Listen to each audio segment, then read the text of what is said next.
Alhamdulillah wassalatu wassalamu ala sayyidina Rasulillah Muhammad ibn Abdillah wa ala alihi wa sahbihi wa man wala. Amma ba'd. Pemirsa yang dirahmati oleh Allah Subhanahu wa taala, pada kesempatan yang mulia ini kita akan mengenal sosok wanita mulia, di mana beliau ini namanya diagungkan di dalam Al-Quran. Artinya sifatnya serta perlakuannya kepada Rasulullah sallallahu alaihi wasallam diceritakan di dalam Al-Quran. Beliau adalah Sayyidah Maimunah bintil Harith. Maimunah bintil Harith adalah seorang janda yang beberapa kali kawin. Kemudian ketika Nabi Muhammad sallallahu alaihi wasallam diutus oleh Allah Subhanahu wa taala, beliau termasuk orang yang masuk Islam. Dan beliau seorang wanita janda yang tidak banyak diperhatikan oleh orang, sehingga beliau hidup dengan Islamnya di kota Mekah. Sampai setelah beberapa tahun Nabi Muhammad hijrah, kemudian terjadi beberapa kejadian sampai akhirnya Nabi pada tahun ke-6 itu bermimpi bahwa beliau melakukan umrah, sehingga beliau pergi melakukan umrah, tapi akhirnya ditolak oleh orang-orang Quraisy dengan beberapa perjanjian. Di antara perjanjiannya adalah umrah dilakukan tahun depan, sehingga pada tahun ke-7 Hijriah beliau balik lagi ke Mekah untuk melakukan umrah yang disebut dengan umrah qadha, karena beliau mengqadha umrah yang tidak jadi dilakukan pada tahun ke-6 Hijriah itu. Terjadi Sulhul Hudaybiyah. Kemudian pada saat itu mereka orang-orang Quraisy hanya memberi waktu Nabi Muhammad 3 hari. Setelah melakukan umrah itu, Sayyidah Maimunah yang merupakan saudara daripada istri Sayyidina Abbas bin Abdul Muttalib. Artinya beliau ini nanti bibi daripada Abdullah bin Abbas, bibi dari Fadl bin Abbas, putra-putra daripada Sayyidina Abbas bin Abdul Muttalib. Suatu saat Ummul Fadl, saudaranya, istri daripada Sayyidina Abbas, bernama Ummul Fadl, itu berbincang-bincang dengan Sayyidah Maimunah. Dan selama ini Sayyidah Maimunah orang yang zuhud, orang yang tidak memikirkan hal-hal yang macam-macam, hal-hal yang bersifat duniawi. Tiba-tiba berbicara tentang urusan kawin, dan dikatakan ini Rasulullah sallallahu alaihi wasallam datang ke Mekah. Gimana kalau kawin dengan Nabi Muhammad? Disampaikan kepada saudaranya ini. Berita ini disampaikan oleh Ummul Fadl kepada suaminya Sayyidina Abbas bin Abdul Muttalib. Maka datanglah Sayyidina Abbas kepada Rasulullah sallallahu alaihi wasallam menceritakan bahwasannya Sayyidah Maimunah menawarkan dirinya untuk dinikahi oleh Nabi Muhammad sallallahu alaihi wasallam. Beliau adalah wanita yang mulia, wanita yang cantik jelita.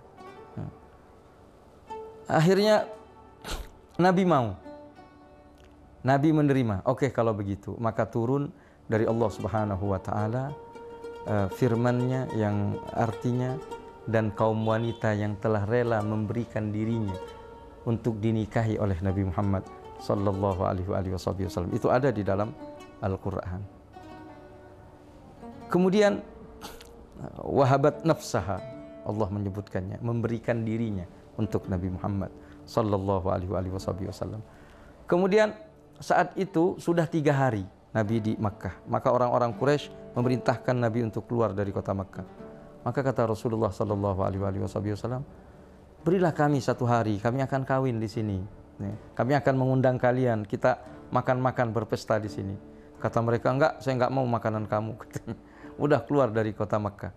Akhirnya Rasulullah sallallahu alaihi wasallam keluar dari kota Makkah, sedangkan beliau mewakilkan Sayyidina Abbas bin Abdul Muttalib untuk mengawinkan, artinya menjadi wakil bagi dirinya untuk menerima pernikahan dengan Sayyidah Maimunah. Maka kawinlah dengan Sayyidina Abbas sebagai wakil Nabi Muhammad sallallahu alaihi wasallam. Akhirnya saat itu Rasulullah sudah keluar, maka dibawalah Sayyidah Maimunah menuju dan berjumpa dengan Rasulullah sallallahu alaihi wasallam di satu tempat.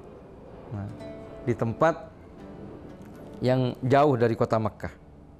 Nah, di tempat itulah nanti Sayyidah Maimunah pernah mencukur rambutnya untuk lebih konsentrasi dalam beribadah kepada Allah Subhanahu wa taala selepas melakukan haji. Di tempat itu pula beliau dikuburkan nantinya. Sebab ketika tahun 63 Hijriah Sayyidah Maimunah wafat, di mana beliau melakukan haji dan sakit di saat melakukan haji. Setelah Mina beliau sakit dan beliau memerintahkan kepada orang-orang di sekitarnya untuk membawa keluar kota Makkah. Maka dibawa keluar kota Makkah dan beliau berkata, Rasulullah telah berkata kepadaku bahwa saya tidak akan pernah meninggal di kota Makkah. Akhirnya beliau dibawa. Setelah sampai di tempat tersebut, tempat di mana beliau ketemu dengan Nabi Muhammad setelah kawin, kemudian tempat di mana beliau mencukur rambut di saat haji, dan disitulah beliau wafat dan dikubur di satu tempat. Jadi satu-satunya kuburan yang berbeda dari istri-istri Nabi. Istri Nabi kebanyakan ada di kota Madinah, di Baqi. Kemudian Sayyidah Khadijah ada di Makkah, di Ma'la.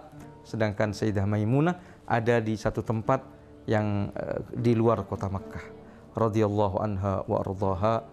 Yang mudah-mudahan kita mendapatkan keberkahan dari beliau, di mana beliau begitu cinta dengan Nabi Muhammad.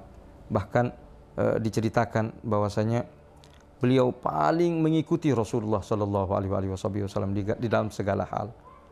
Beliau yang meriwayatkan pernah mandi bersama dengan Nabi dalam satu wadah. Beliau pula yang meriwayatkan tentang hadis dhab, biawak padang pasir. Ketika dikatakan dihaturkan kepada Nabi ingin dimakan, Sayyidah Maimunah berkata, ya Rasulullah, ini dhab. Maka Nabi enggak mau makan. Akhirnya dimakan oleh Sayyidina Abdullah bin Abbas dan Khalid bin Walid. Dimakan oleh keduanya. Kata Sayyidah Maimunah, karena Nabi enggak suka, maka sejak saat itu saya tidak suka. Jadi apapun yang disukai Nabi, beliau suka. Dan apapun yang tidak disukai Nabi, beliau tidak suka. Radhiyallahu anha wa ardhaha. Wa sallallahu ala Sayyidina Muhammad wa ala alihi wa sahbihi wa sallam. Walhamdulillahi rabbil alamin.